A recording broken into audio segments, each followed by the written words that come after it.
And we are back with the third segment of the GSMC Basketball Podcast, presented by the GSMC Sports Network.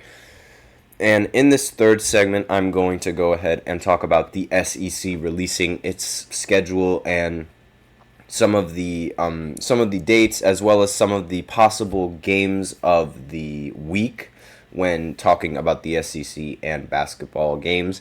And him, what's up? He's in the chat. He says, what's good? So what's going on? Nothing much.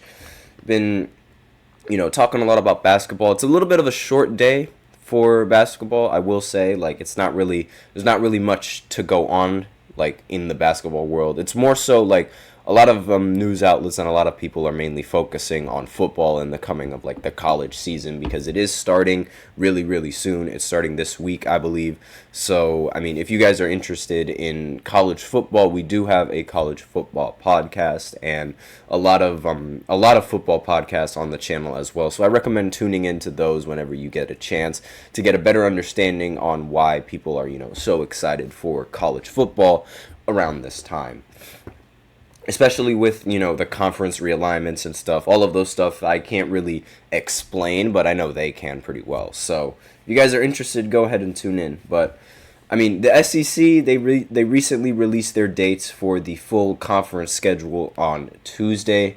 And with this, a lot of people were able, and a lot of, analysts were able to pinpoint exactly which games would be, potential game of the years for college basketball during the 2024 and 2025 season. John Calipari is obviously, the new head coach for Arkansas, and they're going to travel up to face Kentucky, his former team, on February 1st in the lone schedule matchup between the Razorbacks and the Wildcats. So obviously, being that was Calipari's former school, there's going to be a lot of hostility in that game, and excuse me, it's really going to be a game that's going to be like circled for a lot of college basketball fans.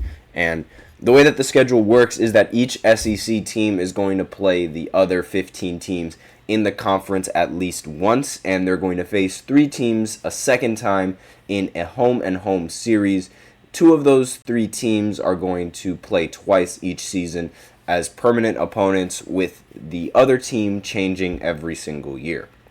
So the 3 teams Kentucky is going to play twice this season are Alabama, Tennessee, and Vanderbilt. The 3 teams Arkansas is going to play twice is LSU, Missouri, and Texas. So Arkansas and Kentucky are going to feature rosters that look quite different than previous seasons. Since Calipari has arrived as the head coach, he's been able to land former Kentucky pledges in Carter Knox, Zvonimir Ivisic, again, forgive me if I botched that last name, Boogie Flan, Adu Thero, and Billy Richmond to pair with former Tennessee big man Jonas Ido and FAU star guard Janelle Davis.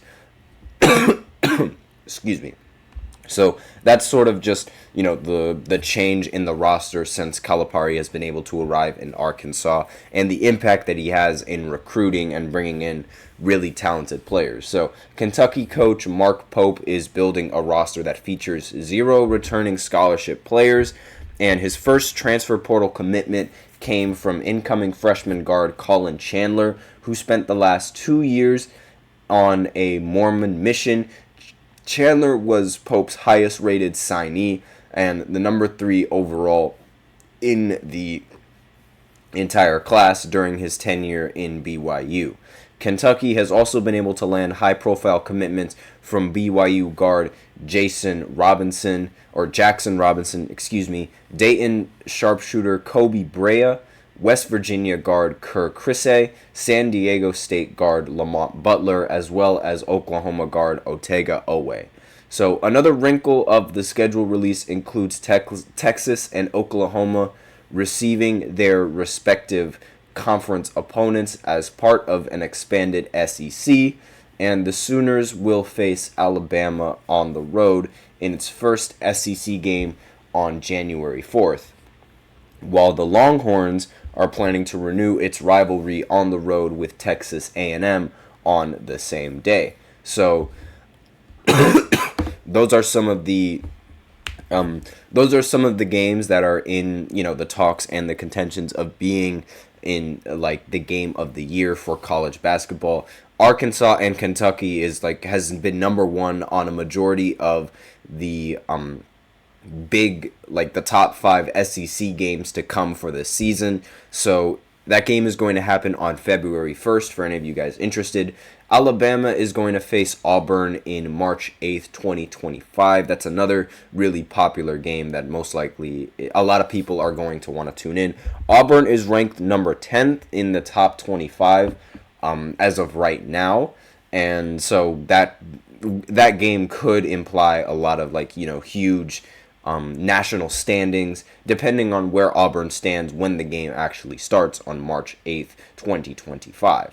And Texas and Texas A&M, obviously that was one of the popular games that I mentioned before. That game is going to happen on January 4th, and the Longhorns defeated the Aggies 60-50 at a neutral site on December 8th, 2019. That was the last matchup that those teams have had against each other. Texas leads all time in the series. It's with a 78-56 record and has won 6 of the last 7 showdowns with the Aggies.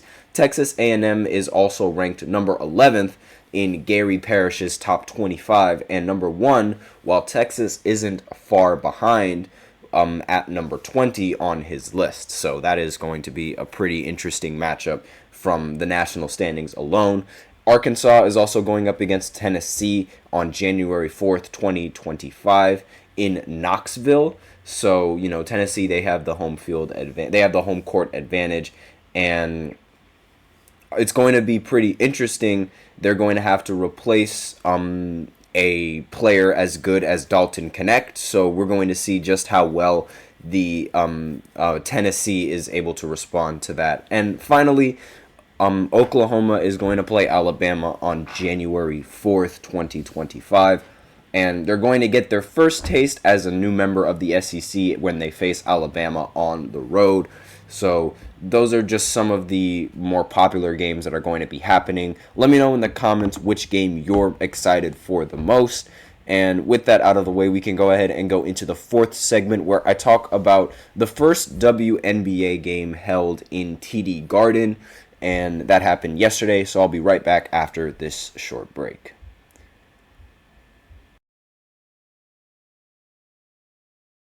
For the best and latest podcasts available anywhere, go to the podcast app on your cell phone and type in GSMC to access free content-rich podcasts on health and wellness, book reviews, sports, entertainment, relationships, social media, movies, technology, finance, and even weird news. Subscribe and download the GSMC Podcast Network's family of shows, available everywhere podcasts are found.